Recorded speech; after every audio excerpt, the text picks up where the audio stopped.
This is a book report on the book 1776 by David Mccullough. So this book, it entails the year 1775, giving us context, but the focus is on 1776. 1776 is known as the year that the Americans made the Declaration of Independence. But this book, while it talks about that declaration is put more in the background, and the focus is on George Washington and his forces and the battle that they had against the British that arrived in Boston and in New York. So you get Washington and his generals, Greene and Knox, and then King George III in the far background, and then his General Howe, which is along the Americas. So the context to 1776 is in 1775 of June the 17th.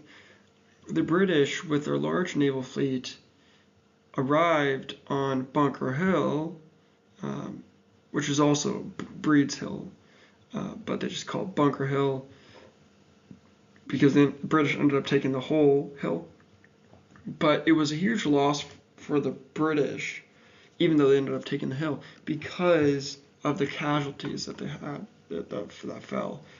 And this was a big influence for the rest of the way that the British acted, because they had this mentality, it was a relentless refusal to retreat in spite of the many deaths that they had.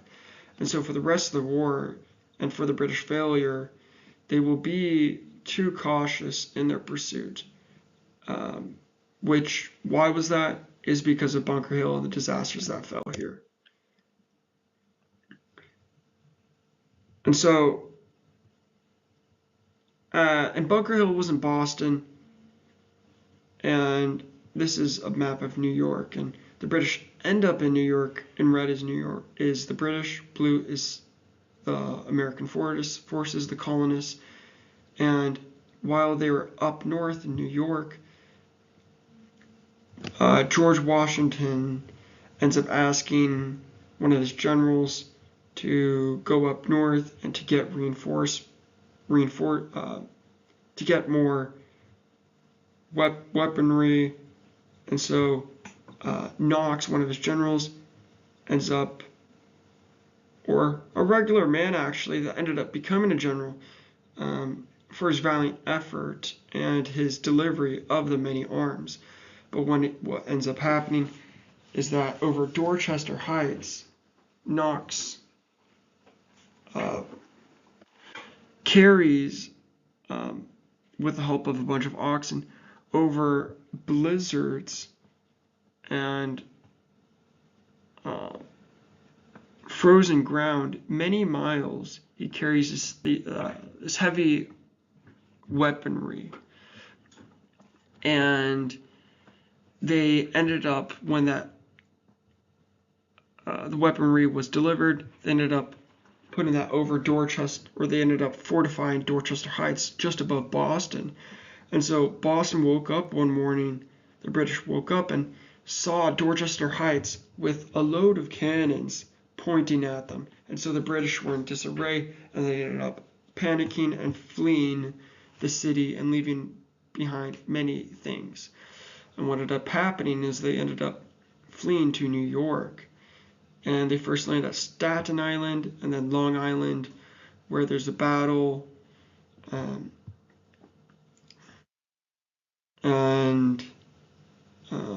But we'll get into that. But just while they evacuate and they're making their way in the New York Bay, the Declaration gets adopted.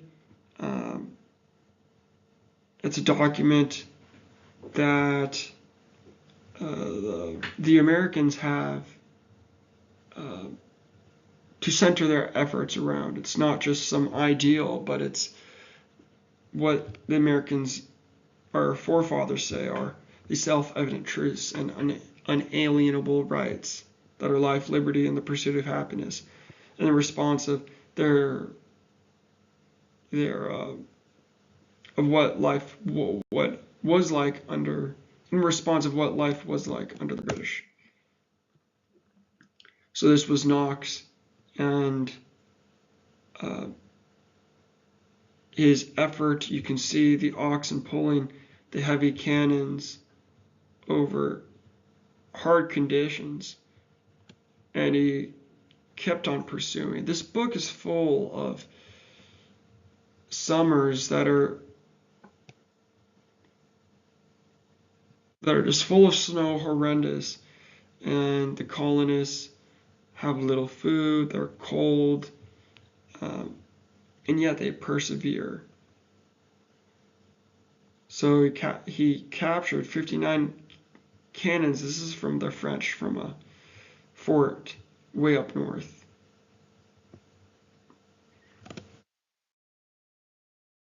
So the Declaration of Independence,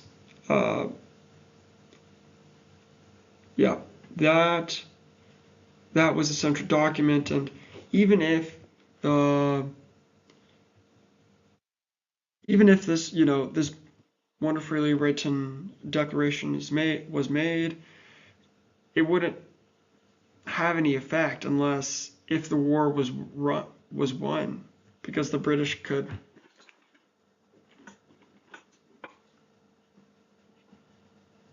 continue ruling, and this declaration wouldn't mean anything if there wasn't any force to declare this declaration of document. So now on to the battles of what happened in New York. So right, the British arrive at Staten Island, and not Long Island, and the colonists end up retreating to this peninsula where Fort Washington is, and they're all over, but the colonists end up having to retreat from all over the island to Fort Washington due to a British flanking way up north and going south and pinning them here in Fort Washington.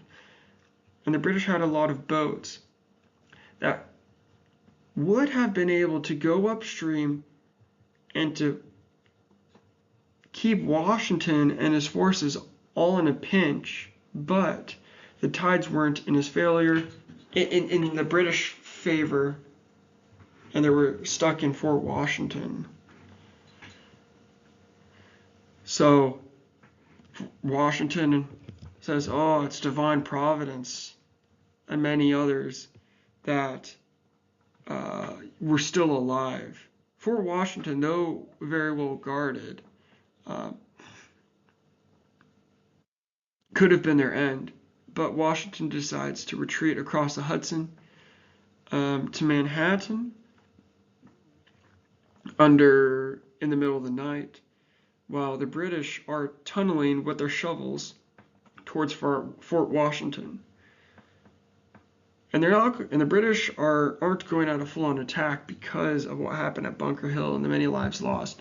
The British didn't want to lose lives like that again, and so they tunneled. But also a notable effort of the Hessians is the Hessians that they made on Fort Washington. Fort Washington was very well guarded, but the Hessians ended up making it up one of the Rocky Mountains that the colonists wouldn't think anyone could make it up, with many lives lost. But the Hessians, the German mercenaries hired by the British, as you can see here, these were the OP bad guys. They were like decorated in blue, and they were professionals. They were able to get up right to the wall, and that's when the Americans made their retreat across the Hudson.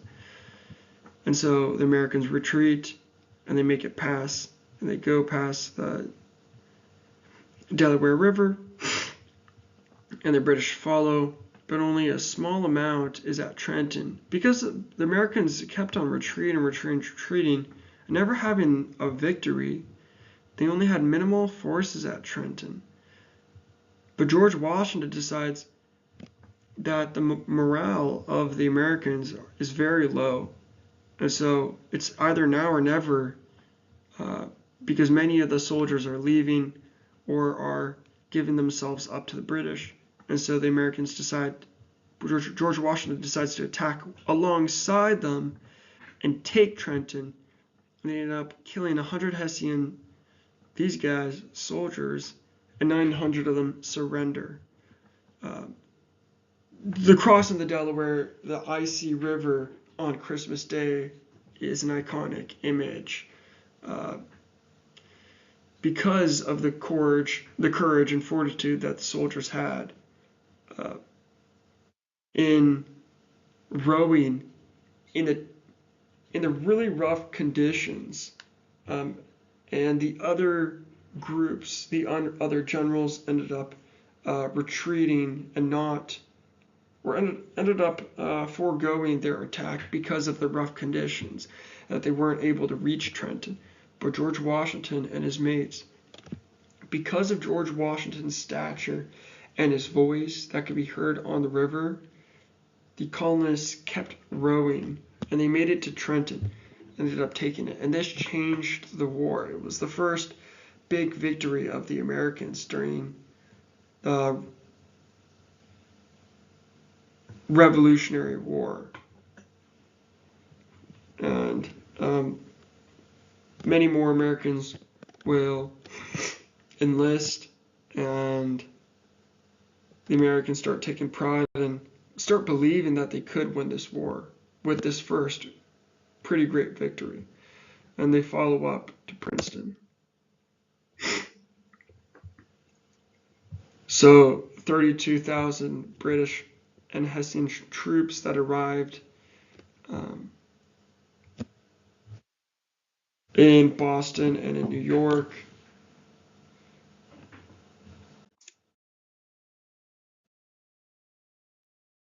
Yeah, part of the darkest hour that happened was because the Americans just kept on retreating. The British would attack, and the Americans would retreat, or they would try to attack, but they just kept on losing, and they were just in miserable conditions with the lack of supplies that they had. And so even after they retreated, due to George Washington's brilliance over the Hudson River, and when they went all the way south towards the Delaware, it was, maybe it was like the Japanese. No, I can't say. I was just thinking that the Japanese in the internment camp, they like make their way south after like many sufferings. It's probably a little inappropriate, but I mean, yeah, that was probably inappropriate. But nonetheless, we'll continue the video. The colonists make their way south, and morale collapses. Enlistments expire because they're only set for so many months or for a year, and all the colonists' enlistments were about to expire when they were just south of the Delaware, and that's why just before the enlistments went, George Washington decided to attack, and they won. And George Washington had mentioned just before the attack on the Delaware, or maybe it was after, either way, that